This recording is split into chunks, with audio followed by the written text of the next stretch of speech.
number one appearance since the lawsuit was the Schaub show. That was the first show that Brendan did post getting sued by this guy.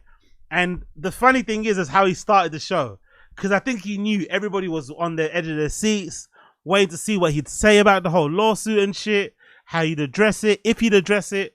So he came into the studio, and I think he was overcompensating and trying to be extra positive to not make it seem obvious that he's worried about the lawsuit. But this is his first appearance on camera post the lawsuit being exposed or being, you know, shared by Podcast Cringe. I find this hilarious. Schaub. Yeah, what's up, fam? It is Monday, June 30th. It is a crisp morning here in Austin, Texas. What's happening, fam?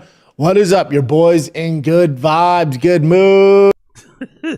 Definitely in your good vibe. When you close your eyes, isn't it?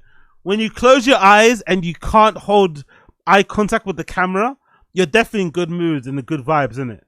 When you close your eyes and your head turns around and you can't look at the camera, you keep breaking eye contact, you're definitely in good vibes. You're definitely in good spirits. You're not at all worried about whether or not you're going to lose your house, whether you have to sell all your cars, whether or not your wife's going to have to sell all the Hermes Birkin bags and shit, whether you have to pull your kids away from private school, whether you're going to get fucking thrown in prison, whether your name's going to be fucking written off, whether you're going to ruin your reputation. You're not worried about that. You've had a great day. That's why you're doing the whole fucking, you know, Ray Charles, you know, closing of the eyes, swinging the head around. That's what people do when they're really great, when they're having a great positive day.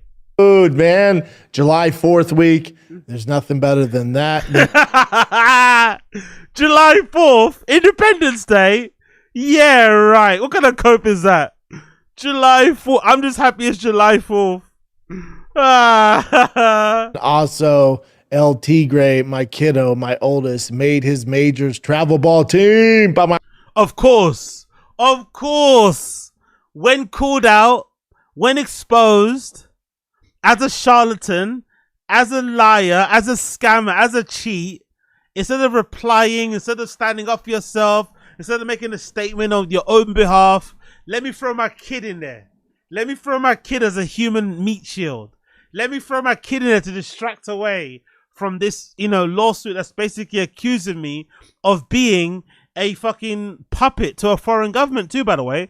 Because don't forget, there's an element of that lawsuit that involves the KGB and some weird group that was trying to get money, and Brendan was acting basically in cahoots with them in a way, and enabled, you know, you just allegedly, you'd say, that kind of fucked them over. But more importantly, he fucked over a guy that was trying to help him out, trying to put some money in his pocket with a Pure Spectrum thing. He sold the Pure Spectrum thing as a cure for his kid's epilepsy, the same kid he's talking about now, by the way, which is funny. But nah, let's mention Tiger's travel ball. That's the most important thing in everyone's mind. That's what we all were waiting for over the weekend, to hear Brendan tell us how his kid got on with travel ball. For sure. Talk about intense, dude. People warned me, they're like, dude, get ready for baseball in Texas. It's a little more intense. But SoCal baseball is also intense. Imagine listening to this show, right? Aside from the wanting to get updates on fucking the lawsuit, imagine actually being a fan of Brendan and thinking he has some good insights into the UFC, being a former UFC heavyweight himself. And then you get greeted every, 15 minutes, 10 minutes of the start of the show with this fucking children talk. But it's not even children as in he talks about his rest of his children, because they don't really exist, right? Boston and the other and the little baby, they don't really exist. But you get forced to listen to 15 minutes of asinine, boring, you know, brain melting talk about his kid playing baseball. It's like, you know what I mean? Like, imagine you're an actual fan of his. You want to listen for the UFC news, UFC insights, UFC hot takes, card reviews, fight reviews. And instead he's forcing you to listen to 15 minutes of, oh, my kid played baseball. It was really tough. The dads did this. The kid did that. He did this. It's like, what? So I was like, how intense can it be? And we got G Roger. Is he wearing a DHL shirt? No, I think this is a DHL inspired. It's a King Shocks DHL inspired Drive ass all gas t-shirt. You can find this in SoCal. Trust me, SoCal has more MLB players than anybody else in the United States. I think it was Cali, New York, Texas. I mean, obviously Texas has big time players in football and baseball. But SoCal, California in general, is known for their Little League baseball. Their travel teams are some of the best in the world. That, we were in a good program, but we weren't in like a super intense program. And then we come out here, and it just so happens 8 minutes from the house is the number 2 team ranked in the nation. Oh, just so happens, right? Just so happens. You didn't move there partially because of that. You didn't know that beforehand. Just so happens, sure. But I just love how, even though he's speaking about baseball, you can tell his kids' baseball, which I'm sure he's proud of.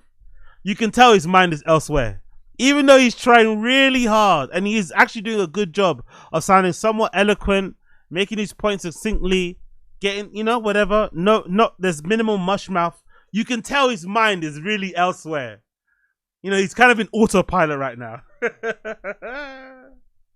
So that's who we decided to try out for.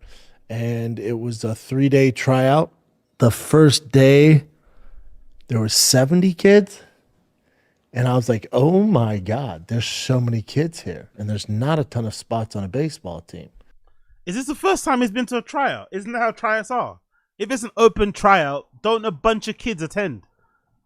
The number of kids shouldn't be that much of a shock to you.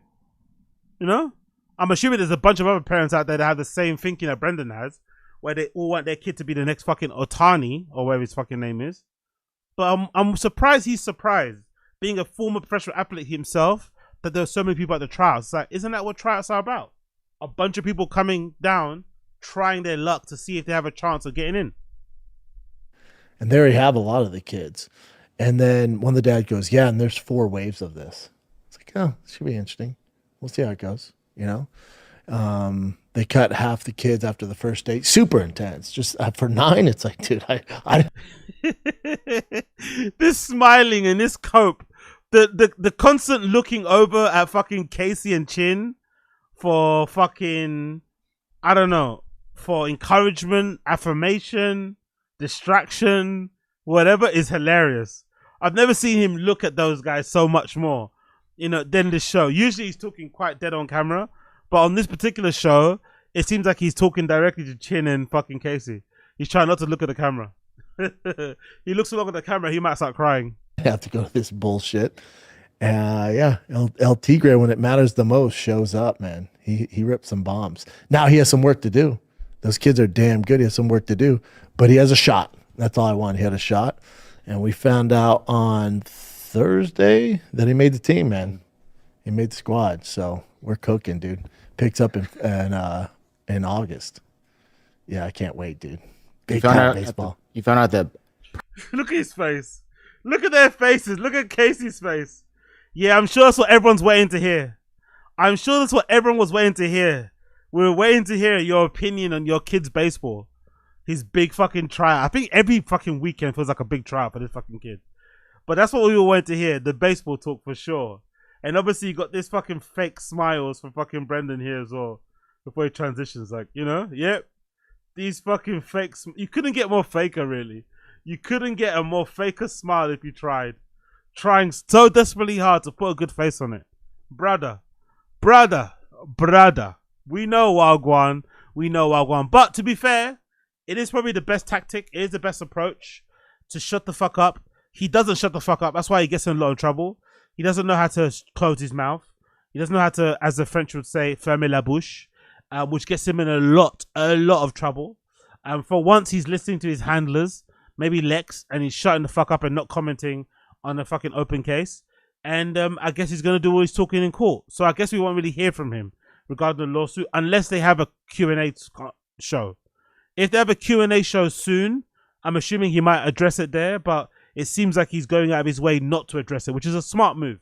Smart move for once from somebody that's not usually the smartest. Smart move from somebody who's not usually the smartest.